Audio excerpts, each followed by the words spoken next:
Sejam bem-vindos a este DAZN F1, debrief de análise ao Grande Prémio do Canadá, o 10º da temporada e primeira vitória deste ano de 2025 para George Russell.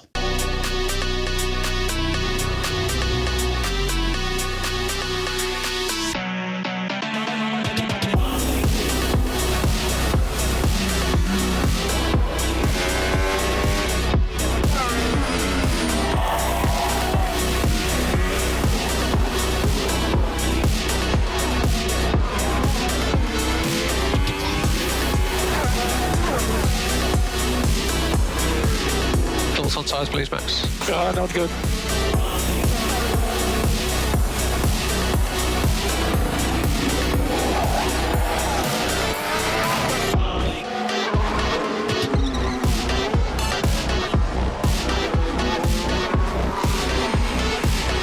I don't really know why you don't listen to me. We need one of those amazing races from you here.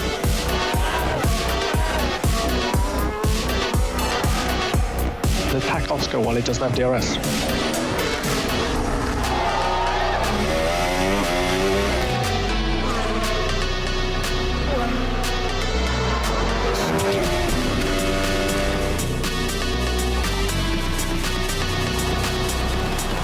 Yeah, I'm sorry. Stupid for me.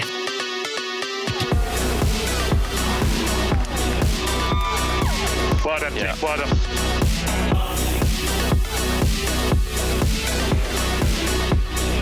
Oh my God, thank you guys.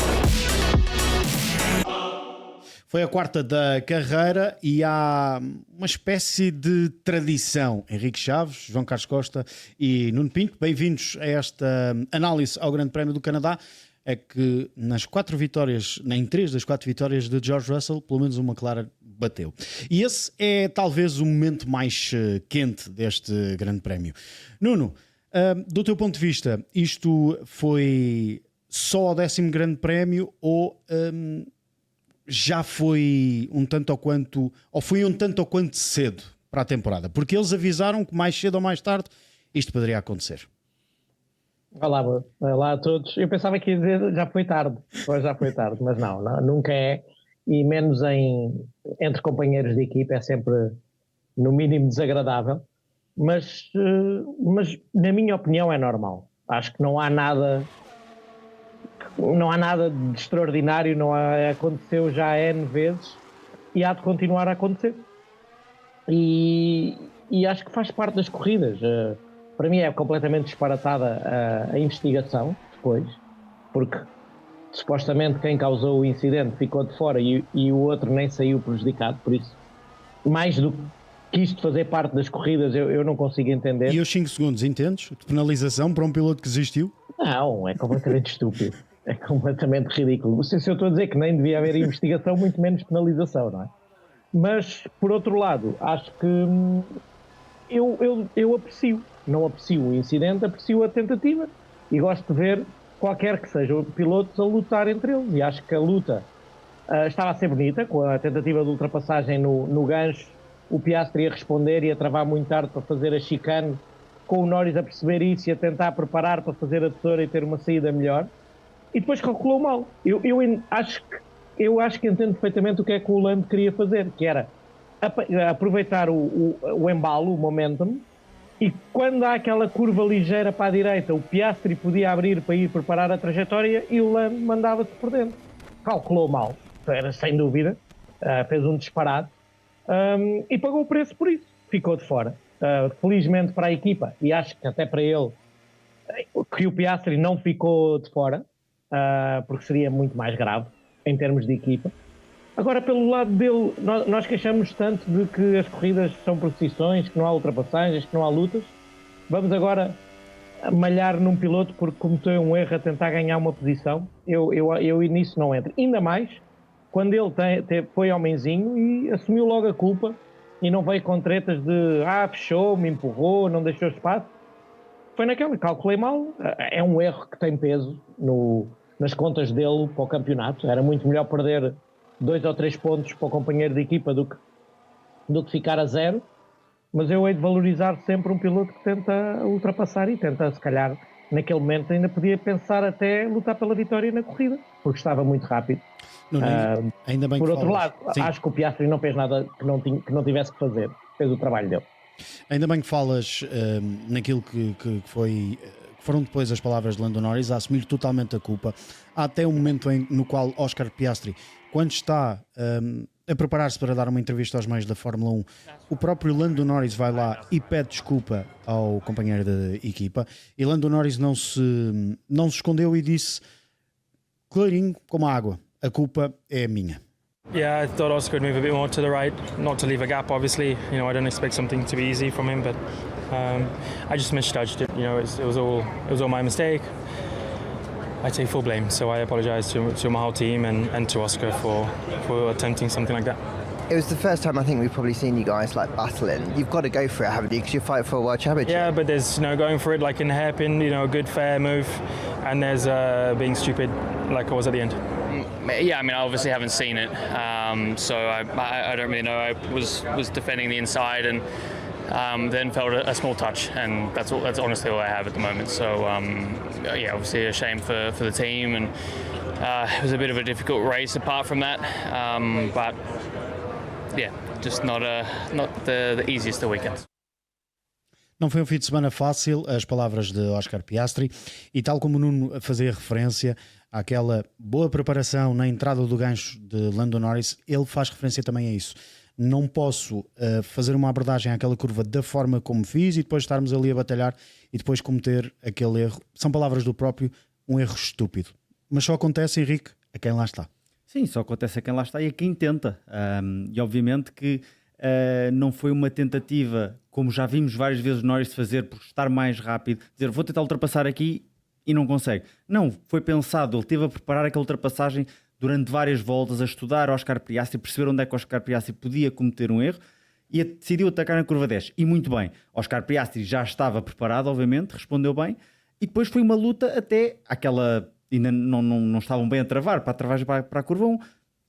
Como disse o Nuno, foi uma tentativa, não quero dizer desesperada por parte de Lando Norris, mas foi uma tentativa de Lando Norris, cometeu o erro, assumiu a culpa e felizmente para ele e para a equipa foi só Lando Norris o prejudicado. Agora, esses 5 segundos de penalização acho que são escusados. Não sei se por ele não ter cumprido esses 5 segundos pode ser transportado para a próxima corrida e aí sim já poderá penalizar Lando Norris de outra forma, mas acho que é para não dizer uma má palavra, não faz sentido qualquer penalização, porque é um incidente de corrida e quando as corridas deixarem de ter toques, acho que deixam de ser corridas. Exatamente. Essa é que é a questão e até a forma como os comissários desportivos dizem que penalizam. Dizem que penalizamos 5 segundos porque não teve consequências óbvias desportivas, então não penalizam, não é? Ou então estes 5 segundos é porque é pouco, não vai haver consequência para a próxima corrida e só aconteceria se o Lando Norris não tem ficado classificado. Com as voltas que ele cumpriu, ele está na classificação e por isso não passa, digamos, a penalização para outra corrida, seriam lugares na grelha partida no Grande Prémio da Áustria. Está resolvida essa questão. Agora, eu não entendo como é que os comissários vêm dizer não houve nenhuma consequência óbvia e imediata em termos desportivos, a não ser para o Lando Norris, portanto ele é penalizado por ter perdido o 5º lugar. Pronto. É o que é. As decisões... Lá está, o palavreado da lei leva a que depois aconteçam coisas destas.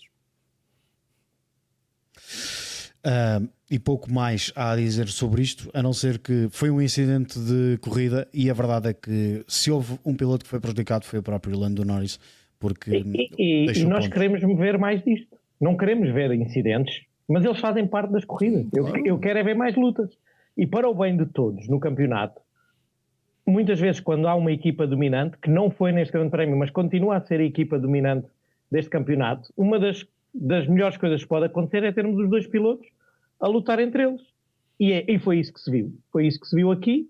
E agora não era pela vitória naquele momento, mas eu espero ver mais lutas destas quando for primeiro e segundo. E que eles continuem a ser duros um com o outro. E se de vez em quando se tocarem, não vem mal nenhum ao mundo. Isto são corridas, não é? Exato. Não é teatro, não é encenação, não é? Como já há mais, assim, se nós pensarmos no campeonato de 2021, foi também bom, porque o Hamilton e o Verstappen nunca deixaram de tentar dar tudo e os toques fizeram parte da história desse campeonato e ajudou a que o espetáculo fosse de maior dimensão, é um facto. E a história da Fórmula 1 está repleta de batalhas entre companheiros de equipa. São das melhores que há, porque têm instrumentos iguais. E isso torna a batalha mais equilibrada. Por isso eu espero que eles continuem da mesma maneira. E isto, agora, os comissários meterem só no meio não faz sentido, mas isso já dissemos várias vezes. E dizer que agora não houve por causa da consequência, então, mas as penalizações são pela consequência ou não, continuamos no mesmo. Mas isso são eles a querer assumir um protagonismo que já não tinham que ter naquele momento. E espero que isso se altere e que deixem-nos correr, e desta vez correu mal para o Norris. Se o Piastri se tem movido meio metro antes, já estamos aqui a falar numa grande ultrapassagem do Norris, e não sabíamos se ele chegaria ainda a ultrapassar o Antonelli ou mais à frente. Por isso, acho que temos que dar valor, especialmente quando acabou como acabou. Deixem-me só pegar mais num bocadinho aquilo que Oscar Piastri disse. Foi uma pena para a equipa, não disse foi uma pena para Lando Norris, porque na verdade ele está a olhar para as contas do campeonato, claro, e ganhou mais pontos do que antes do acidente iria acontecer. Não deixam de ser adversários. Exatamente, e neste momento tem 21 pontos ou 22 de avanço, que era no fundo a diferença mais ou menos que tinha Lando Norris à saída do Grande Prémio da Austrália, logo no início da temporada. Portanto, esta é uma corrida muito importante para Piastri nesse aspecto da luta pelo título, dá-lhe mais uma almofada de conforto, é quase uma vitória de diferença, e agora pode gerir de certa forma também melhor o campeonato. O que é que vai provocar no Lando Norris este déficit de pontos para Oscar Piastri? É que vamos ter que ver já na próxima corrida na Áustria. Na altura, na Áustria ainda faltavam 23 grandes prémios, agora faltam só 14, e o só ainda é comado, há muito espaço para o Lando Norris recuperar. Vamos ver se isto ativa a vontade do Lando Norris mais, e de facto se o Piastri se vai sentir mais confortável por ter esta vantagem que nunca tinha tido. Essa é a questão que se pode colocar. Uma coisa é certa, tivemos o primeiro embate direto entre os dois, até agora tínhamos tido um pouco à distância, não foi pela vitória, era apenas, e aqui o apenas comado por um quarto lugar, talvez a possibilidade de um terceiro lugar passando o Antonelli, mas foi o primeiro de muitos que queremos ver entre os dois pilotos que têm o carro mais competitivo. E os dois é o que é. Os dois estavam praticamente em cima de Kimi Antonelli. Nuno, tu, como estiveste no traçado, consegues perceber porque é que a McLaren neste fim de semana sofreu tanto? Foram só as características deste traçado? Foram os upgrades que não funcionaram? O que é que foi? Porque foi o primeiro fim de semana em que percebemos que a McLaren claramente não era a equipa mais competitiva em pista. Eu não tenho a mesma opinião. Agora é óbvio que vocês podem discordar comigo, mas eu olhando especialmente para o ritmo de corrida, continuo a ter dúvidas se o McLaren não era o melhor carro em corrida. Agora, ficaram condicionados por onde saíram nos cronometrados, e pareceu-me que numa volta eles não estavam tão competitivos no traçado de Montreal como têm estado noutros circuitos. Mas em corrida eu acho que eles estavam fortíssimos. Isso tem tido o Lando veio de muito atrás e mesmo assim estava com um ritmo fenomenal. Acho que eles sofreram um bocadinho com aquilo que nós já tínhamos falado há umas semanas atrás, que é em circuitos com estas características, muito à base da travagem, o tempo faz-se muito na travagem depois de períodos longos sem tocar no travão. Os McLaren têm algumas dificuldades. E por isso fizeram alguns erros, foram um bocadinho inconsistentes nos treinos livres e no cronometrado. Mas depois em corrida eu acho que estavam fortíssimos. Mas é um bocadinho normal, e o Alonso com alguma graça no final da corrida no debrief dizia o McLaren é bom onde há curvas e foi menos competitivo onde há menos curvas, que é o de todos os circuitos onde nós tivemos até agora, é aquele que tem só chicanes e curvas em que a eficiência aerodinâmica não é tão importante. E foi a primeira vez que eles não foram claramente o melhor carro. Se bem que em corrida pareceram muito bons. Por isso, se tiveres que escolher, preferes ter um carro que funcione em 80% dos circuitos, e se calhar não vai ser competitivo em Montreal, não vai ser competitivo em Monza, e pouco mais. Até porque, e obrigado por trazeres esse dado também, Nuno, os dados de sexta-feira, e nós estivemos aqui a analisar das simulações de corrida, demonstravam um plantel muito equilibrado. Os McLaren estavam a fazer jogo idêntico aos Mercedes, o próprio Red Bull do Max Verstappen também fazia jogo idêntico, os Ferrari também faziam jogo idêntico. Se calhar foi o circuito este ano, dos 10 onde já estivemos, em que tínhamos as simulações, e elas valem o que vale, os tempos mais equilibrados. Mais do que isso, as simulações acabaram por ter correspondência na corrida. Essa é que é a parte que normalmente não acontece e teve. E depois tivemos, se fizermos as médias de volta da corrida, os 5 primeiros, os 2 McLaren, o Verstappen e os 2 Mercedes, estão separados por 1/10. Não estão mais separados do que isso. Num 15 qualquer coisa, mas todos numa 1/10 e uns pozinhos. E essa foi a parte interessante da corrida. É que de facto pela primeira vez tivemos alguma igualdade. De verdade que os pilotos tiveram a fazer gestões de forma diferente. O Max viu logo imediatamente que o pneu traseiro dele desgastava mais do que os outros e portanto veio primeiro às boxes e criou, digamos que uma avalanche de idas às boxes de seguida. Mas tivemos um ritmo muito parecido de todos os carros. E acho que, por exemplo, o Piastri pode ter perdido o pódio, quase certeza, a corrida, talvez, ao ser ultrapassado pelo Antonelli logo na fase inicial da prova. Porque se tivesse ficado atrás de Verstappen, podia ter tirado partido quando o Max começou a ter problemas com os pneus antes da primeira paragem e talvez o tivesse conseguido. O próprio Antonelli quase conseguiu fazer o undercut. Exatamente. Nas 2 paragens ele quase conseguiu fazer o undercut ao Max Verstappen. Portanto, acho que a McLaren andou, para além daquilo que o Nuno disse, na sexta-feira, preocupada em fazer aquele desenvolvimento da asa dianteira que não foi para ser usada aqui, a história da asa traseira que depois acabou por ser usada só num carro e não no outro. Portanto, tudo isso acabou por atrasá-los. Ou se calhar, porque eles já sabiam que esta era uma pista onde iriam sofrer, exatamente como o Nuno diz, pela ausência de curvas, com poucas curvas e muitas retas, como será a Monza. Nós brincávamos no final da emissão, mas muito a sério, que isto podia ser, aqui em Monza, podiam ser o Singapura do Red Bull 2023, aquele circuito em que não funciona, e o McLaren não funcionou. Agora vamos ter que esperar pelos próximos, para ter a ideia. Mas há uma questão, que é a estratégia do Norris é também muito condicionada pela má qualificação. Claro, claro. E ele não pôde impor o ritmo, nem pôde fazer uma estratégia ideal porque precisava de ganhar posição em pista, porque saiu de sétimo. Sétimo. Sim. Exato. Por isso é que eu digo que se tivermos tudo isto em conta, o ritmo dele foi muito bom. Sim. O ritmo dele era um ritmo para ganhar a corrida. Com essas circunstâncias. Agora é óbvio, sair de sétimo não dá. É muito mais difícil. Eu a determinada altura até pensei que a McLaren pudesse fazer na parte final da corrida, quando ele estava de médios e estava a ser mais rápido que o Piastri, que a McLaren dissesse ao Piastri: deixa passar o Norris, que o Norris vai buscar o Antonelli e depois logo veremos o que é que acontece. Porque eles estavam a cerca de 2 segundos. Eu acho que seria demais nesta altura dizer isso ao líder do campeonato do mundo face ao piloto que está no segundo lugar com o mesmo carro, era demais. Mas eu fiquei com a ideia a determinada altura, nas últimas 10 voltas, e os tempos por volta mostravam isso mesmo, o Norris era o carro mais rápido em pista, tirando partido de ter os pneus médios, tirando partido de o carro estar mais equilibrado com menos gasolina no depósito, mas ficamos sem saber se seria possível ele, mesmo conseguindo passar o Piastri e buscar o Antonelli, não é? Sim, não, e podia, é assim, há ali um momento em que ele até podia ganhar a corrida. Sim. Não é? Só que eu também entendo o lado da McLaren, dizia: ok, passas o Piastri, deixa o Norris passar para ele atacar os outros. Ele depois passava o Antonelli e passava o Verstappen, por exemplo. E o que é que fazia ao Piastri? Pois, já não é? O Piastri pareceu ser o piloto na fase final da corrida que, em termos de desgaste de pneus, estava menos bem. Ele estava também a atacar bastante o Antonelli.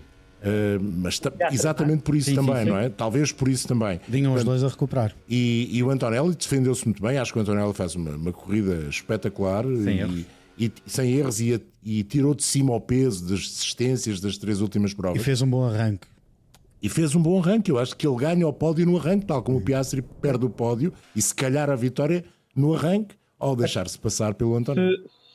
Se não fosse, é óbvio que aqui estamos nos SES e nessas condicionantes todas. Se não fossem os 2 pilotos da McLaren a lutar entre eles ali atrás do Antonelli, e se têm eles chegado em momentos diferentes, eu acho que eles passavam facilmente. Sim, concordo. Mas como lutaram entre eles, o Antonelli fez o trabalho dele e consegue o pódio com todo o mérito, mas eu acho que com uma circunstância diferente de corrida que seria muito difícil para ele aguentar os McLaren. E o Antonelli em parte até confessa isso e dizia que as últimas voltas foram voltas de bastante nervosismo e estava sempre a olhar para os espelhos, mas também para os ecrãs, para tentar perceber onde é que vinham os 2 McLaren, porque ele sabia, o Pete Bonington obviamente estava a transmitir também essa mensagem de que os McLaren se estavam a aproximar. Sim, a minha questão é, e se calhar vou aqui um bocadinho contra aquilo que disse o Nuno, eu acho que o Antonelli não iria ser passado pelo Oscar Piastri, é porque a certa altura ele estava ali 1,5 segundos, quase 2 segundos à frente do Oscar Piastri.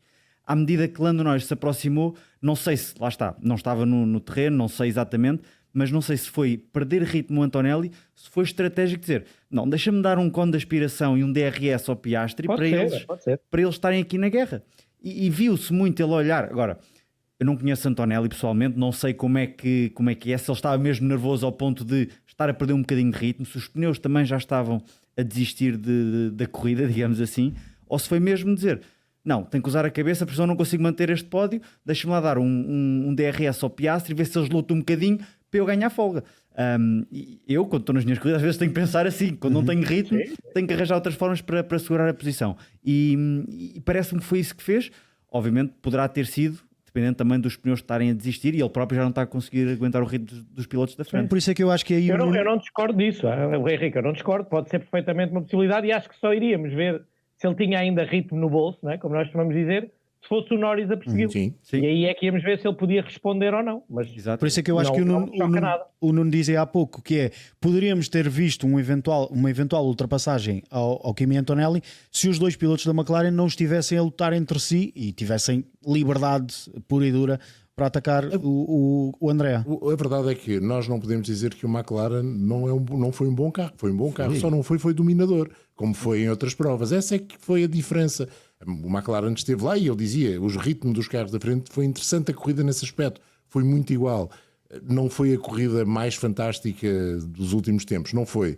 Mas pelo menos no final da corrida havia a expectativa que alguma coisa pudesse acontecer e acabou por acontecer aquilo que nós não queremos. Mas foi um grande prémio rápido também. Foi um grande prémio rápido. A pista permitiu isso. Um grande prémio ao sol, que é sempre mais bonito em Montreal que à chuva, ainda que à chuva normalmente dê mais emoção. Vamos aos dois da frente. George Russell conseguiu partir da pole position. A determinada altura, quer Russell, quer também Max Verstappen, diziam aos meios de comunicação social que esta era uma corrida em que, em alguns momentos, e nós falámos disso no pré-corrida que fizemos, que em alguns momentos poderia ser uma corrida de paciência e noutras, corrida de ataque. O Max Verstappen tentou atacar logo no arranque da corrida, mas a verdade é que George Russell conseguiu defender-se. Vamos às declarações dos dois pilotos no final. Yeah, I felt good about that race. Obviously, there was a lot of chatter before the race, especially about the start, but I felt good, felt confident, focused on myself, was fast where we needed to be, and just controlled it from start to finish. So, yeah, really pleased to get a win on the board. It was tough there, to be honest. The first two stints, I think, was struggling quite a bit with the tires. So we had to drive a very defensive race, quite an aggressive strategy. Also, with the final stop was quite early, but it worked for us. We kept the cars behind, even though I never really felt like I had the pace to fight for the win. Can you take a lot of confidence from the way that this weekend's maybe a bit of a damage limitation weekend, just in that you got as many points as you could with the car that you had? Yeah, well, I think we did everything well as a team. Now, we want more performance, that's for sure, but I think operationally we did everything well. Em termos operacionais fizemos tudo bem. E foi uma espécie de limitar ou minimizar os danos e maximizar tudo, um termo que costumamos muito utilizar. É assim, Nuno, concordas que o Red Bull, e é o próprio Max que o diz, mas concordas que o Red Bull não parecia ter ritmo para ser o carro vencedor desta corrida? Sim, acho que acaba por ser evidente. A mim surpreendeu muito os Mercedes, que no treino livre 1 eu não gostei nada de ver os Mercedes em pista, porque não tinham tração nenhuma, mas tinham boa frente, isso é verdade, mas se calhar tinham tanta frente que depois tinham muitas dificuldades ali a sair da curva 2, que foi onde eu estive a ver no treino livre 1. E depois no livre 2 estive no gancho, na 10, e já um bocadinho melhor, mas nada de especial. Por isso depois eles devem ter feito um trabalho muito bom na sexta à noite, encontraram eficiência, encontraram uma afinação bem melhor e foram muito competitivos no sábado. E ficava a dúvida se eles iriam ter capacidade de aguentar esse ritmo em corrida. E depois o Russell mostrou que sim, que com ar livre, com ar limpo a maior parte da corrida, se bem que depois da primeira paragem ainda teve que ali andar um bocadinho no meio da luta, com pilotos que estavam com uma estratégia diferente, mas acho que manteve sempre um ritmo que o Max não conseguiu acompanhar. Ele apertou um bocadinho logo no início, para tentar ultrapassar e ganhar a posição em pista, deu cabo dos pneus com esse forcing inicial e depois foi para uma estratégia defensiva de tentar nunca perder posição em pista, porque sabia que ia ser muito complicado recuperá-la, e acho que é isso que eles dizem, que operacionalmente fizeram uma boa corrida para pontuar o máximo possível, esquecendo a luta pela vitória, em que a Mercedes e o Russell acabam por controlar a corrida de uma forma, diríamos até se calhar surpreendente, para mim surpreendente depois de sexta-feira de ver em pista, mas se calhar até durante o fim de semana ninguém pensava que eles poderiam fazer um duplo pódio com mérito, com os carros bastante competitivos, porque ao fim e ao cabo os incidentes que os poderão ter beneficiado são mais performances dos concorrentes na qualificação, e depois o incidente que acontece atrás deles. Não é que nenhum dos pilotos da Mercedes ganhou posições por causa disso. Vamos ver se isto também não é só circunstancial deste circuito, ou se a Mercedes está mesmo mais competitiva. Essa é a questão para os próximos grandes prémios. Nós na sexta-feira já tínhamos visto o George Russell ficar no topo da tabela de tempos na simulação de qualificação do FP2, embora seja sempre uma simulação e nunca sabemos a quantidade de combustível, modo motor, todas essas variáveis que existem. Nuno, o George Russell no lançamento da corrida no domingo, na parada dos pilotos, na qual os pilotos já tinham uma melhor percepção sobre as condições de pista, dizia algo que era bastante interessante, que era: não sei se com a subida da temperatura se isto vai nos ser favorável.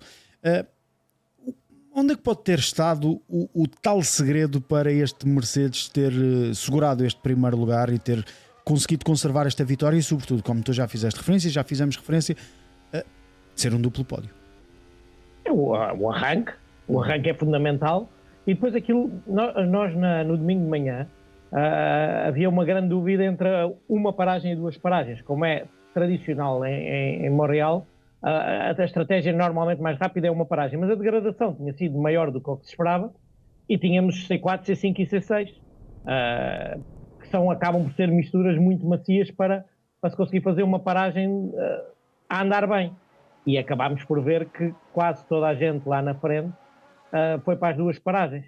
E acho que foi isso a chave, foi a Mercedes ter decidido cedo na corrida que ia para as duas paragens, fazer uma estratégia quase ótima em termos da divisão das paragens entre os compostos e ter andado à frente. Acho que o arranque foi fundamental. A corrida podia ser muito diferente se à saída das duas primeiras curvas as posições fossem invertidas, como o João Carlos disse. Se tivesse o Max à frente e o Piastri em terceiro ou em segundo, muito provavelmente não veríamos uma vitória da Mercedes, mas tendo em conta o que fizeram e a maneira, o quão competitivos estavam desde o sábado, foi por aí. O desgaste, apareceu-me sempre que o desgaste de pneus do Mercedes foi inferior ao do Red Bull, muito provavelmente ajudado por andar à frente no início, quando o carro está mais pesado, mas mesmo assim pareceu-me sempre um bocadinho melhor, e o Red Bull com o Max a ter que andar muito mais no limite e a dar cabo dos pneus mais cedo. O George Russell faz a corrida quase perfeita, faz a pole, lidera a corrida, não lidera todas as voltas, faz a volta mais rápida, ganha. Fez lembrar um pouco aquilo que lhe tinha acontecido em Spa. Não liderou todas. Não liderou todas as voltas. Sim.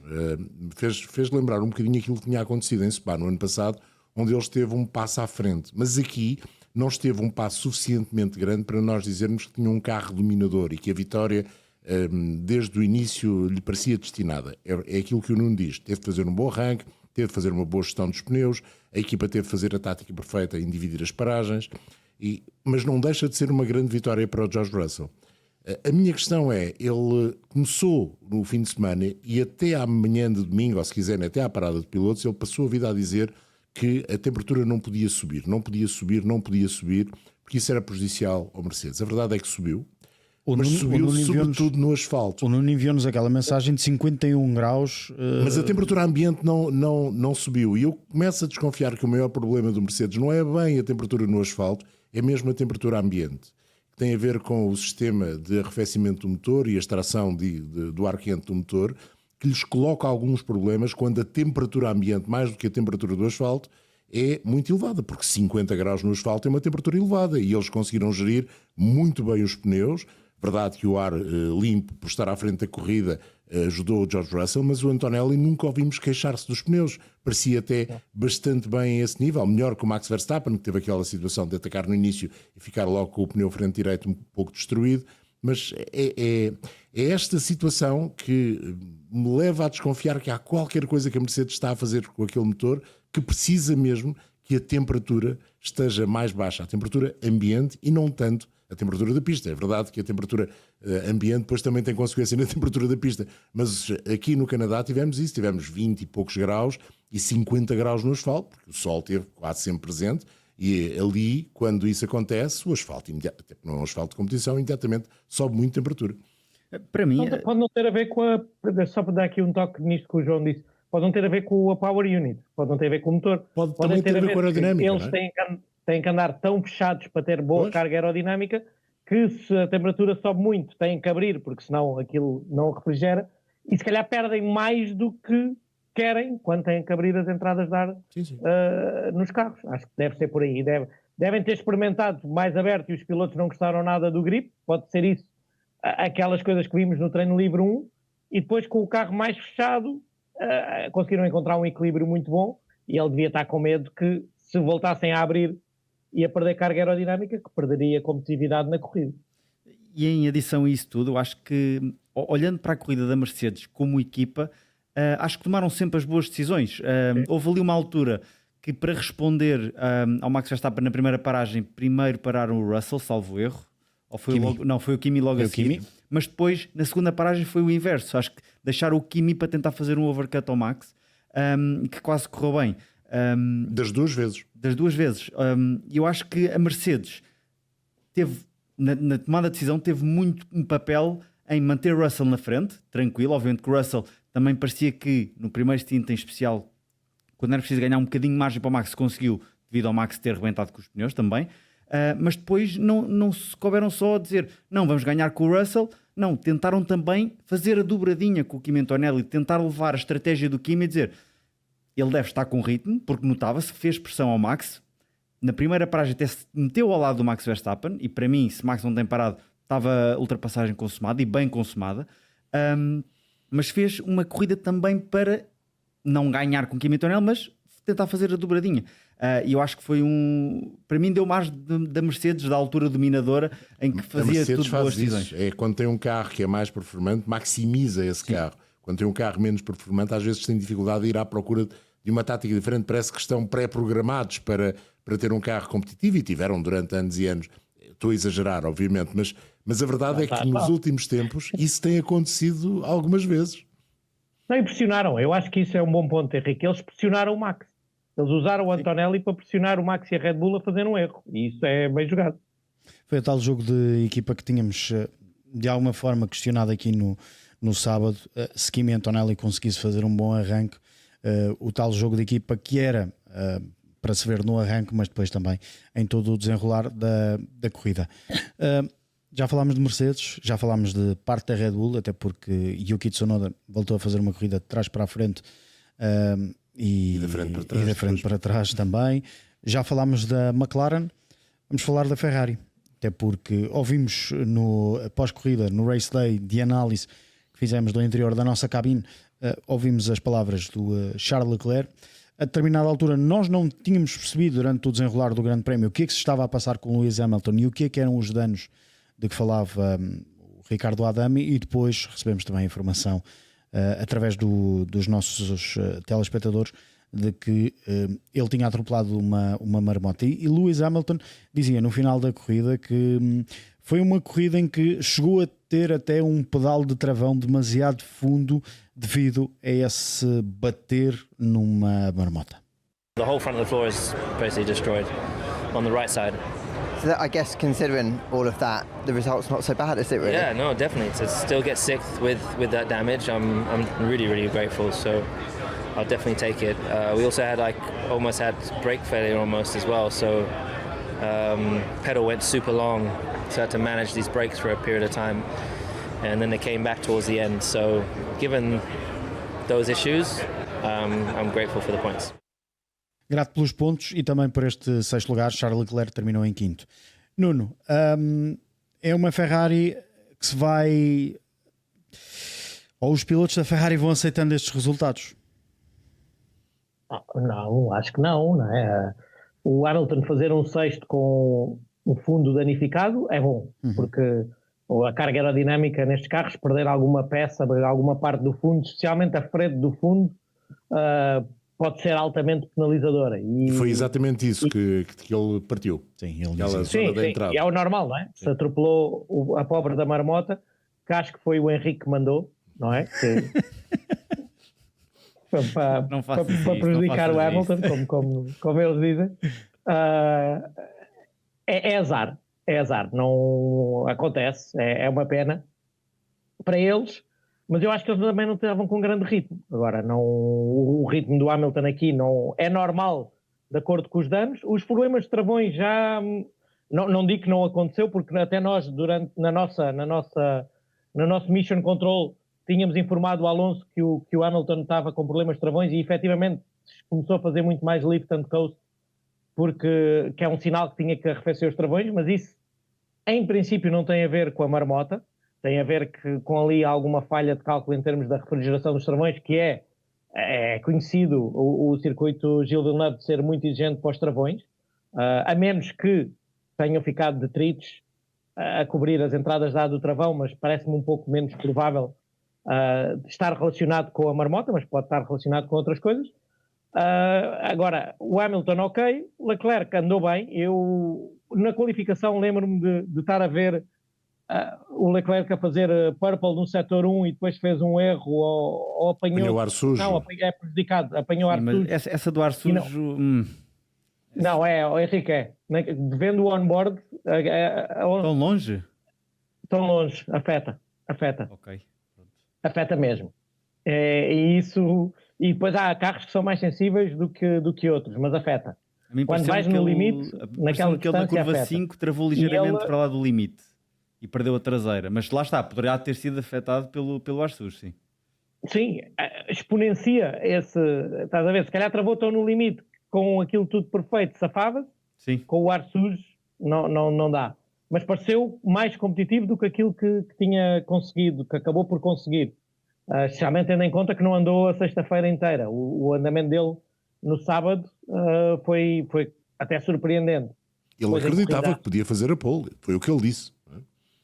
Quando fazes purple no setor 1, ficas com alguma esperança, não é? Agora, eu não sei se ele conseguiria por causa do setor 3, mas mesmo assim havia, nunca saberemos.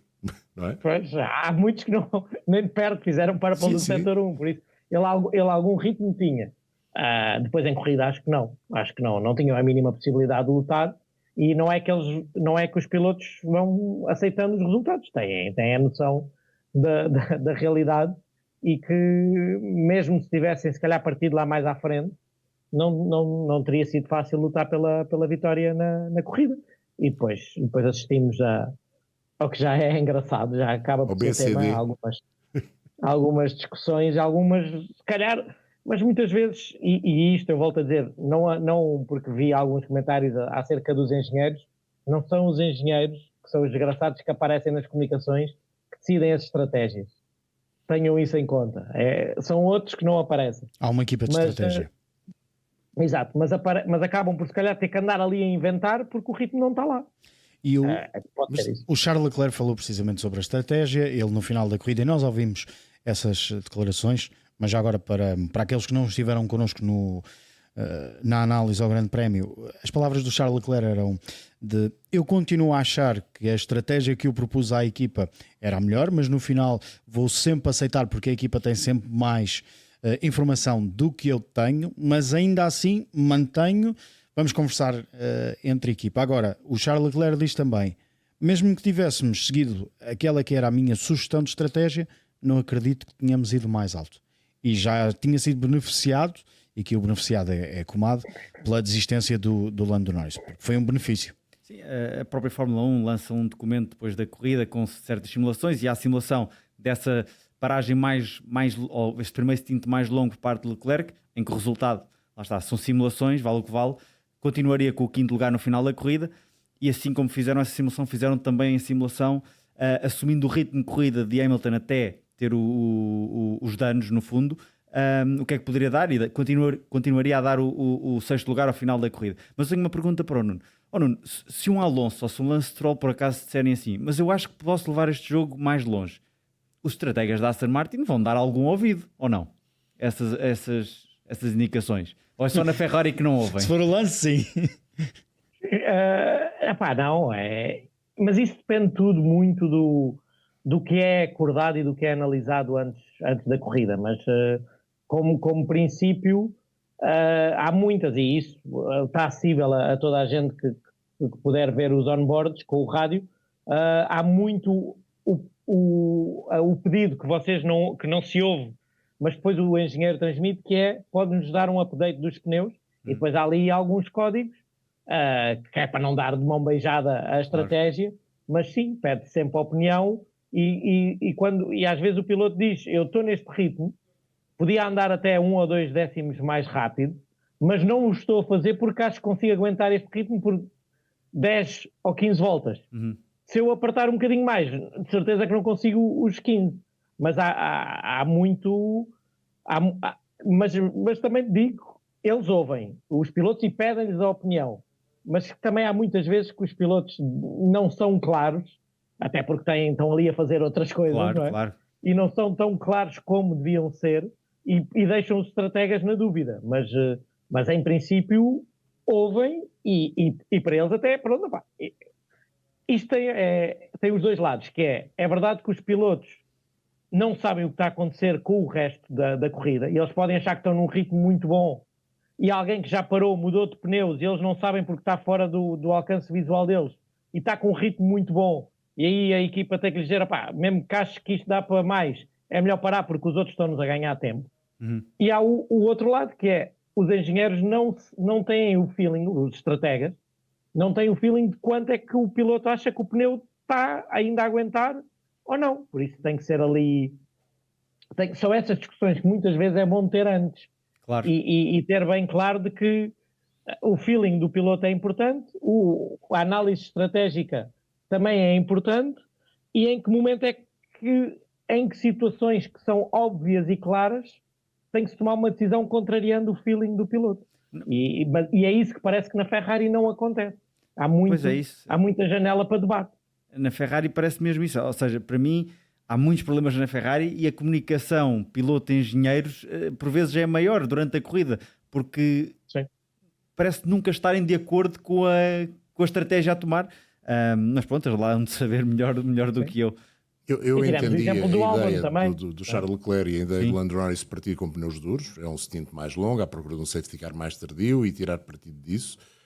Se calhar também tenho de entender a ideia de meter dois duros seguidos no carro do Leclerc, porque talvez eles não tivessem tanta confiança do ritmo do carro com os pneus médios com mais combustível. Mesmo após 28 voltas, foi o que ele fez com o primeiro stint. Talvez fosse quando arrancas duros, fazia só sentido meter os outros duros.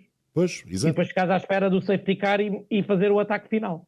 O Norris fez diferente e resultou, porque não teve o safety car, porque senão podia ser um bocadinho prejudicado. E tinha um carro mais competitivo e capaz de gerir os pneus de uma forma completamente diferente do Ferrari. Não pareceu que o Ferrari tivesse essa capacidade, e foi isso que levou os estrategas, penso eu, da Ferrari a fazer 2 stints duros e talvez contrariar um pouco o Charles Leclerc. A minha dúvida é, aquele plano C do Charles Leclerc era macios no final? Não me parece que fosse. Sinceramente, não me parece que fosse. Eu acho que era uma paragem. Era só uma paragem, não é? Pronto. Sim, era sempre... Que é isso, quando tu fazes duros, dás logo de mão beijada que vais para duas paragens. Claro, essa é a questão. Agora, a ideia de fazer duros, penso que terá a ver com o facto de eles sentirem que o carro com pneus médios não era minimamente competitivo. Foram à procura de fazer a diferença com os duros, na perspectiva de tornar o carro mais competitivo, tentar aproximar o Ferrari dos demais, porque em condições normais, e depois olhando para a corrida, nós percebemos que de facto eles não estavam no ritmo dos tais 5 que eu falei, que rodavam todos ali numa décima e qualquer coisa. À volta 10 ficou basicamente claro que ia para 2 paragens, que a estratégia mais rápida era as 2 paragens, porque a degradação estava a ser grande. E para fazer uma paragem que resultaria, mas só resultaria para aquele pessoal mais atrás, que ia beneficiar de ganhar a posição em pista, mas com uma gestão enorme dos pneus. Tinham que poupar muito os pneus.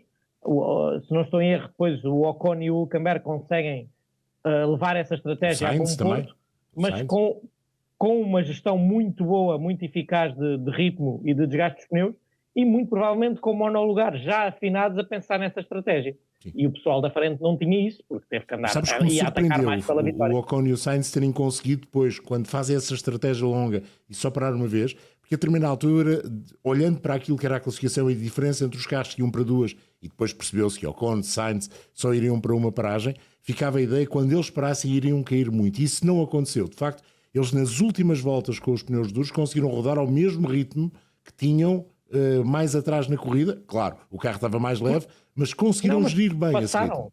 Passaram a fase crítica dos pneus. Sim. Aquela fase em que caíram muito ali durante algumas voltas, mas depois os pneus limpam e recuperam o ritmo. Agora, quem está na luta lá à frente pela batalha com os undercuts e com essas possibilidades de disputa de posições pelos pontos, não se pode dar ao luxo de perder essas 5, 6 voltas para limpar os pneus. O Nuno tocou também no caso de Alex Albon. Albon foi muito mais vociferou muito mais no rádio com o James Irwin. É um momento tenso, é um momento em que ele dizia não percebo porque é que nunca me dão ouvidos, porque é que vamos sempre para estas estratégias e nunca me dão ouvidos. É um momento também no qual o piloto está, como dizia o Nuno, está dentro do carro, está a trabalhar tanto, é um momento de tensão. Albon depois acabou por desistir porque o problema na unidade motriz, que já o tinha afetado em Barcelona, parece ter novamente afetado, ainda que a equipa tenha tentado gerir. Deixas-me dizer uma coisa só sobre o Albon. Em 2019 houve um piloto que perdeu a corrida, até trocou a placa, lembram-se, por uma manobra não na mesma curva, parecida, o Sebastian Vettel, muito parecida com aquilo que aconteceu ao Albon na primeira volta e a forma como reentrou em pista. Eu não percebo como é que se dá uma penalização de 5 segundos ao Lando Norris e não se diz nada à manobra do Albon. Não quero nenhuma penalização, quero que seja tida em atenção, sobretudo porque havia esse fator há 6 anos antes pela luta pela vitória naquele grande prémio. Mas aí, na minha opinião, estão a assumir que a penalização do Vettel não fez sentido nenhum. Pois, exato. Porque é assim, tu vais sobre a relva, vais com as 4 rodas no ar, no caso do Albon, não consegues parar no ar. Exato. Não havia nada que eles pudessem fazer. Há 2 condicionantes. Não foi no mesmo sítio. É verdade. Foi que não interessa para nada, estou só a ser chato. E não foi com os mesmos protagonistas. Pronto. E não era na luta pela vitória, não era cá para trás. Nem acho que seja por isso. Nem acho que seja pela posição. Acho que é mesmo pelos protagonistas. Foi na chicana a seguir. Mas deu-nos um momento hilariante, não é? A outra. Acho que fica na história. E pela primeira vez tivemos um comissário desportivo a ter que explicar porque é que tinha votado. Neste caso até votou contra a penalização. E que foi o Emanuele. O Emanuele Pedro, exatamente. Só mais uma coisa em relação ao Albon. Parou foi no sítio errado. Devia ter parado num sítio em que gerasse um safety carzinho para isto animar mais um bocadinho. Pois, por isso é que tu tiraste a marmota. Tu não tens ideia, o Henrique Chaves é o rei do safety car. Não, eu sou o rei de boas corridas. Ele quer lutas, como queremos todos, não é? Baralhar um bocadinho as coisas. Queria o pelotão mais compacto e baralhar a coisa. Por isso é que tiraste para lá a marmota. Nós já te percebemos. Preferes um safety car como aconteceu para acabar atrás dele? Não, eu quero que isso acabe de uma vez por todas. Esse safety car. Mas não pode acabar. Isso também foi outra das coisas que eu vi nas redes sociais, as comparações. Não pode, por causa do consumo e das regras de gasolina. Eu sei. Mas é assim, não pode adicionar voltas. É uma pena, mas não pode. Eu sei, mas se for igual para todos, tem que se aguentar a bronca. Eu sei que os carros já são pesados e podíamos obrigar a ter mais gasolina no final da corrida exatamente para obviar isso. Os carros já são aqueles monstros incríveis. E ao ritmo dos carros da Lego de Miami. Ainda não te arriscavas a fazer uma volta assim. É a antítese de qualquer coisa que chamada corrida acabar atrás do obviamente. Eu sei que não é que tem de ser, que está previsto, mas não devia. Mas aconteceu. A verdade é essa. É uma questão pessoal, eu aceito. Aconteceu. De todos, ninguém gosta daquilo. O problema é que tens que mudar as regras. Sim, todas. Para poderes permitir isso. Calma. Eu estou totalmente de acordo. O Russell e o Antonelli acho que agradeceram acabar assim. Sim. Sim. Claro. Sim. Porque senão podíamos ter uma reedição da Abu Dhabi 2021. Os protagonistas não são os mesmos. Bem, um deles lá estaria, jogo de pneus diferente, mas poderíamos ter, se tivéssemos uma volta, 2, finais Piastri estava de macios. em competição, já viste? Se calhar tinha dado. Eu só uma coisa que não entendo é porque é que os pilotos aquecem pneus naquela última reta. Essa é uma daquelas coisas que eu ainda tenho que me explicar. Quando não se pode ultrapassar ninguém até à bandeira. Mas pronto. Mas antes disso também tivemos ali umas macacadas completamente desnecessárias. E houve avisos para toda a gente e fica-se por aí. E não falámos no início, mas a Red Bull protestou do brake test, digamos assim, de George Russell. Os dois pilotos e os representantes das equipas foram colégios de comissários. Aquilo terminou em nada. E um puxão de orelhas para o Max Verstappen porque fez queixinhas. O quê? Como assim? Como assim? Houve puxão de orelhas. Não foi pelas queixinhas, foi porque passou durante o safety car. Está bem, mas depois também deixou ali claro que não se ponham lá com queixinhas naquele documento do Colégio de Comissários. Quem é que fez queixinhas? Eu só ouvi um a fazer queixinhas. Foi o Jorge. Não, mas as queixinhas eram a perspectiva do protesto da Red Bull. Exato. A Red Bull protestou. Mas está no seu direito, não é? Que também não tem sentido agora. Nada daquilo tem sentido. Esquece. E o que o Russell fez é óbvio. E para mim e para o Henrique, de certeza que é óbvio. E sabemos bem o que ele fez. E sabem o que é que ele ia à procura. O comentário é só para dizer: olha, o Max passou-me. Já que é para fazer, que assumam. Mas o Max também se pôs a jeito. É verdade. Como se põe sempre. Isso é óbvio. Mas aquele olhar para o retrovisor e mandar uma patada no travão como mandou, não é para foi isso, foi regenerar. Ele disse que foi regenerar. Foi. Regenerar para quê? Atrás de safety car, está bem. Foi regenerar a paga da fatura de Barcelona ainda. Exato, como é óbvio. A verdade é que Max Verstappen não vai ficar de fora na Áustria. Quer dizer, em condições normais, não é? Ainda, em condições normais. Não sabes. Nunca se sabe. Ainda pode ficar. Basta fazer a asneira nos treinos. Situação nos treinos. Pois é. As penalizações são para cumprir no Grande Prémio seguinte. Neste caso, seria nesse Grande Prémio. Já não sabes. O que sabemos é que Fernando Alonso lá pontuou novamente. Também Nico Hülkenberg e Esteban Ocon, já aqui falámos um bocadinho ao de leve com esta estratégia alternativa de uma paragem. E Carlos Sainz também conseguiu chegar aos pontos. Nuno, nós no sábado o Fernando Alonso dizia: sabemos que é claramente maximizar ao sábado porque depois de domingo andamos para trás. Não andou assim tão para trás, perdeu um lugar. Podia ter perdido 2 se o Lando Norris não tivesse desistido. Sim. Porque saiu de 6º para a corrida. Quando eu digo perder, é por isto. Mas é isso. É resultados excepcionais no sábado e depois no domingo é mais complicado. E acho que não perdeu mais por isso mesmo, porque beneficiou de um incidente e beneficiou de ter feito um bom primeiro stint e ter arrancado bem, e do pessoal que estava atrás dele ir para uma estratégia muito conservadora de tentar chegar aos pontos. Eu acho que se o Albon não tem tido o problema que teve, seria difícil de o manter atrás. Outros pilotos mais competitivos, os Racing Bull, não sei bem o que é que lhes aconteceu, mas desapareceram da corrida quando deviam até ter um ritmo bom. E depois o Sainz, o Ocon e o Hülkenberg, que fazem ótimas corridas, mas foram para uma corrida que não era de ataque, era uma corrida de gestão de pneus. Os Racing Bull, ao que parece, foi mesmo os pneus. Ok. No caso, o Isaac Adjar, que terminou em 16º porque o Liam Lawson lá abandonou. Sim. Teve problemas. Tiveram logo muito cedo problemas de pneus. Sim. E por falar, a corrida do Fernando Alonso e a corrida do Aston Martin, e esta questão do uso do C5 na qualificação, o primeiro e o segundo na qualificação fizeram os tempos de C5, não fizeram de C6, os que ficaram um bocadinho mais para trás, o Ferrari e o McLaren fizeram de C6, leva-me a uma questão ao Nuno. Os C6 não servem mesmo para os circuitos que não sejam citadinos? Vamos ver se servem para Singapura, que eu tenho dúvidas, devido à extensão da volta. Mas sim, para nós foi logo claro, mas também tem a ver com as características do monolugar, que o pneu mais rápido na qualificação era o médio. Precisava de 2 voltas, não fazia tempo logo à primeira. Mas era claramente o pneu melhor. Porque era mais fácil de gerir para o piloto? Tinha mais gripe durante a volta toda.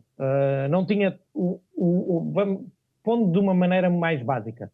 O C6 era melhor na curva 1 e 2 e o outro era melhor no resto da volta toda. Para nós, em termos de competitividade. Mas precisava de um prep e pelo menos um push, depois arrefecer, e no segundo é que estava mesmo bom. Mas até se vocês virem a gestão que se fez dos pneus ao longo dos treinos e durante o fim de semana, apontava claramente para se ter médios para fazer a qualificação e boa parte da corrida também. Foi o que aconteceu. Agora, o que é que... Achas que a corrida teria sido diferente se fosse feita com C4s e C3? Para melhor? Claro. Não, para melhor um gajo nunca sabe, não é? Mas haveria muito mais a uma paragem e acho que sim.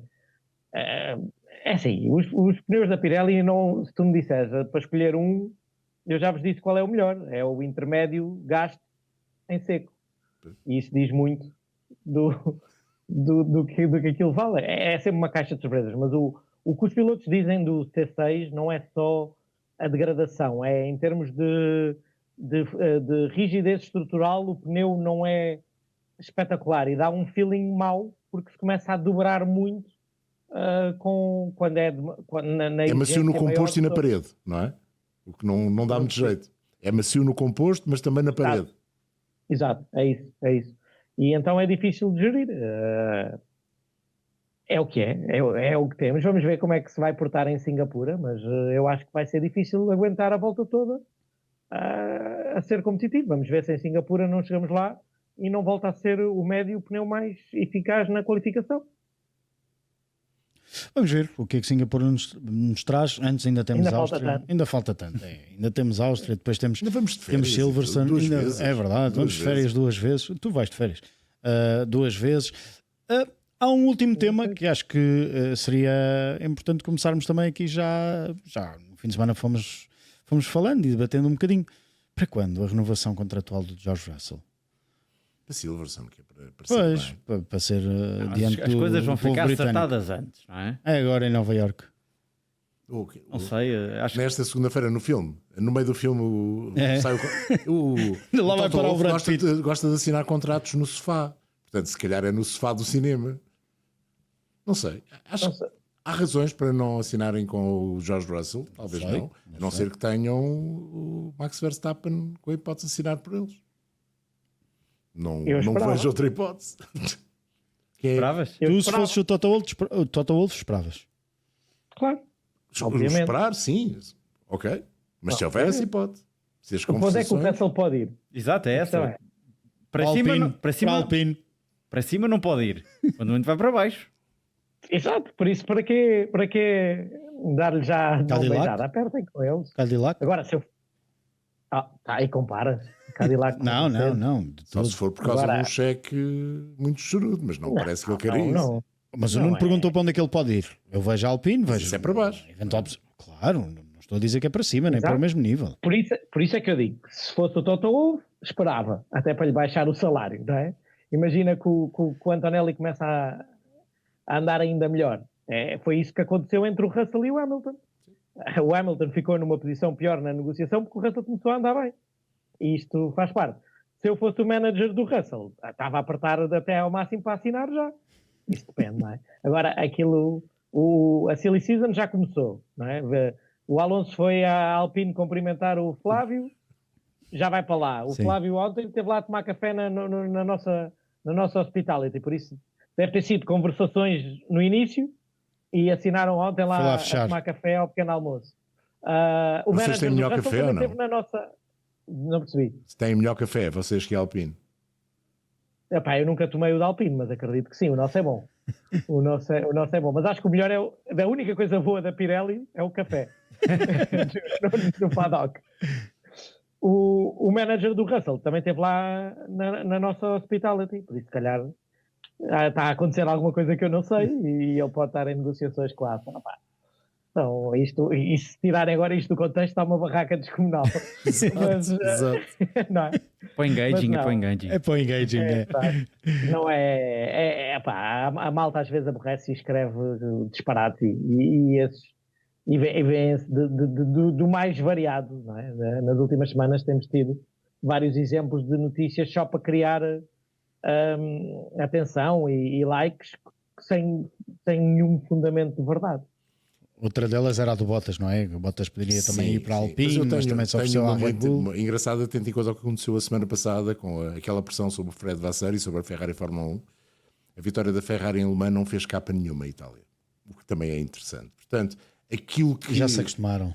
São 3 seguidas. Não, mas quer dizer muita coisa. Claro que o resultado do Ferrari também não fez o resultado do Antonelli, um quadradinho na Gazeta, por ter feito o pódio primeiro da carreira, mas não fez. Portanto, tudo isto é relativo. Aquela pressão que foi feita a semana passada e a comparação com os resultados no Campeonato do Mundo de Resistência acabou por não ter consequência quando a Ferrari voltou a ganhar a maior prova, que é maior que o campeonato. Portanto, tudo isto é muito relativo. Mas eu também vi ontem à noite, tive muito tempo à espera do avião, deu-me tempo para ver essas coisas todas.